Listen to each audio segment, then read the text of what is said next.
So it appears that Brent Venables decided to confirm what you Sooner fans actually were thinking on a few things. As well as we got to see Jim Nagy and John Mateer for the first time in front of a camera. So we're going to talk about some of the key highlights from that jumped out to me and go from there. Before we do that, welcome to Unfair Sports. I'm your host, Jay. Thank y'all for pulling up to the channel.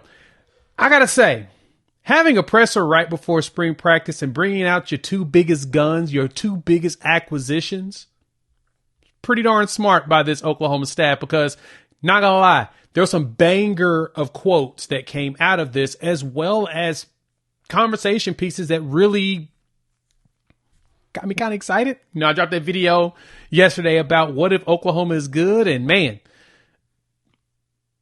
it feels like they're going to be good very soon, as well as potentially long-term again. You know, what we're used to. So let's jump into what Brent Venables talked about. I'll tell you what he confirmed for you all, and we'll talk John Mateer and then wrap up with a little Jim Nagy. How you feel about that? All right. First off, Venables stepped up to the podium. And I'll say this. He looked kind of worn. He looked a little exhausted while at the same time being Brent Venables and being energized. He went for, I think Parker Thune posted, for 25 minutes and 20 seconds on his opening statement. About as long as you'd expect out of Brent Venables. So he was at least energized there to where he was talking and talking and talking. But he did seem a little tired, a little distracted, but you could tell that there's a lot of weight on his back. So one of the main questions that was asked, of course, is, you know, why is he calling the defense? And I gotta lie, ain't lie. This was a pretty darn good quote. He said, "'Cause I'm good at it." Stop. I've acted like my job has been on the line for 30 years. And he went on in his story about getting his first job there at Kansas State with Snyder as, you know, a video coordinator, analyst, whatever. And the story goes that he was told that, you know, you're, you know, on, you know, conditional hire. Can't guarantee that you're going to have a job after this. Can't guarantee we're going to keep you all year. But you're going to be watched thoroughly and we'll go from there. And so for him, he was just happy he had an opportunity. And what he did, he ran with it, became one of the best defensive minds in college football. And so for him, in this mindset, I've always coached as if my job was on the line. And so I'm going to go ahead and take over this and make this happen. Plus, I'm actually good at the job.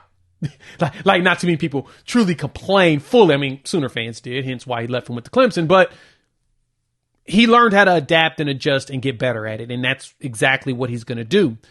And then he talked about bringing in Wes Goodwin as well as Nate Drilling. And Nate, he said Nate, whenever he got the offer, he's like, I'll walk to Norman.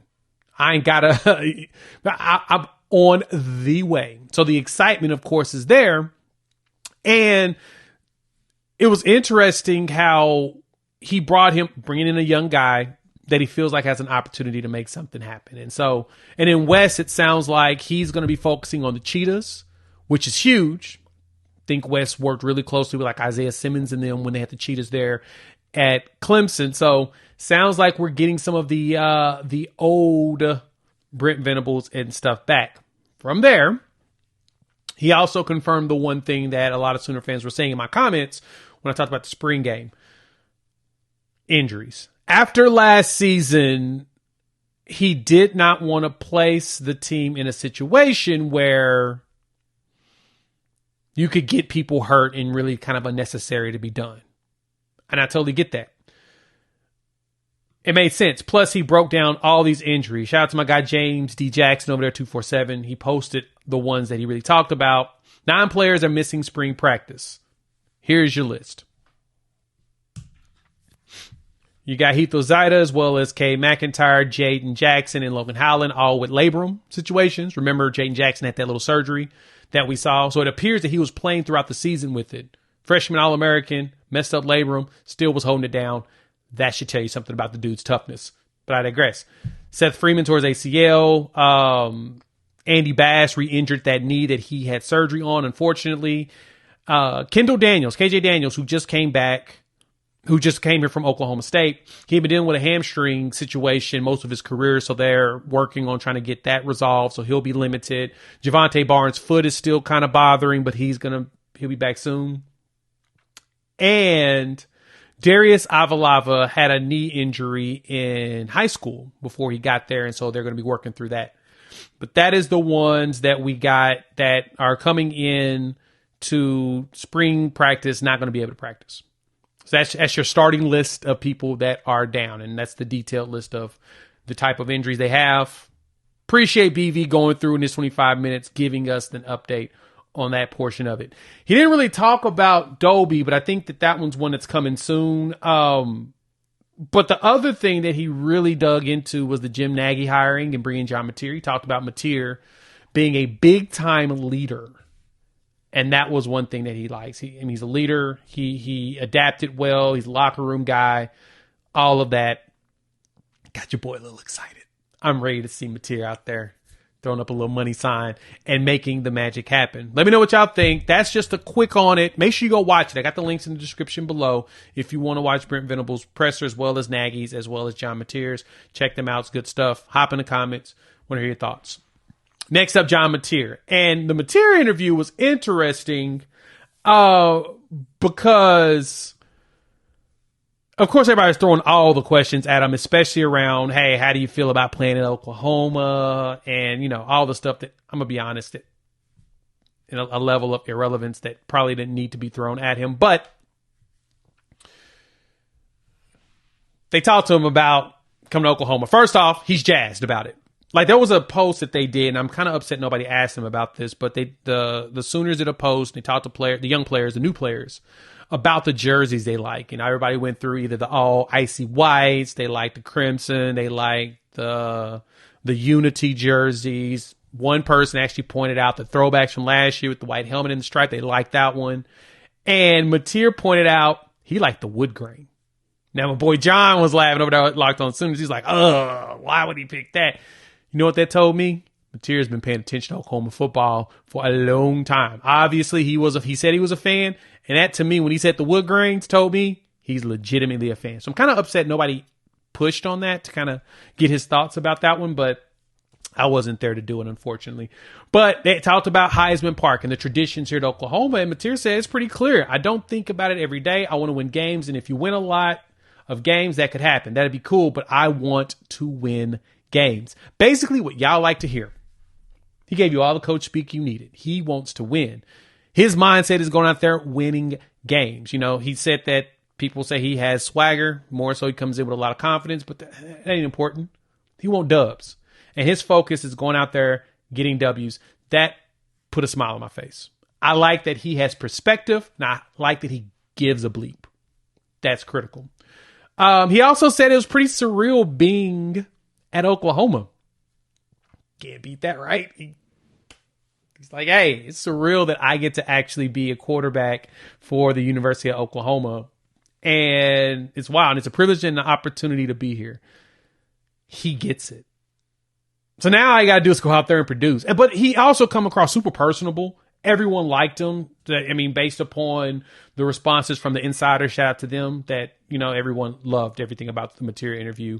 And he was very open about how he feels. And he was pretty, he sounded great.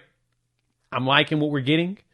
And now let's just go see it produce on the field, baby. That's all I need to do is see him produce.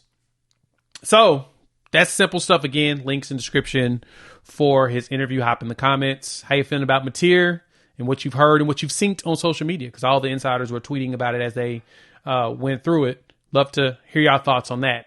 Last one was Nagy, the new general manager. And boy, he dropped some bars.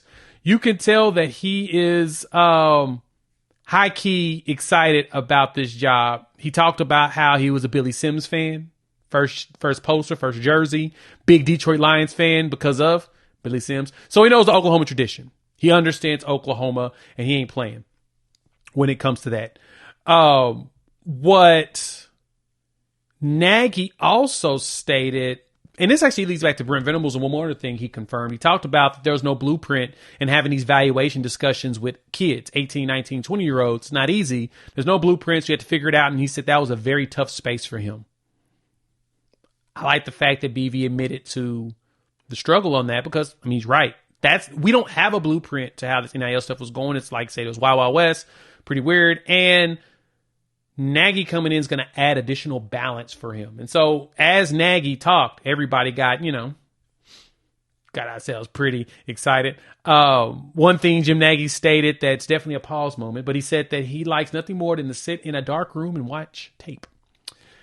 He's a junkie. He's a football junkie. All he wants to do is sit there and watch tape. Love that. You got to love a talent evaluator that likes watching tape, because that's kind of what you got to do. If you're going to be evaluating talent, a bunch of it, you got to.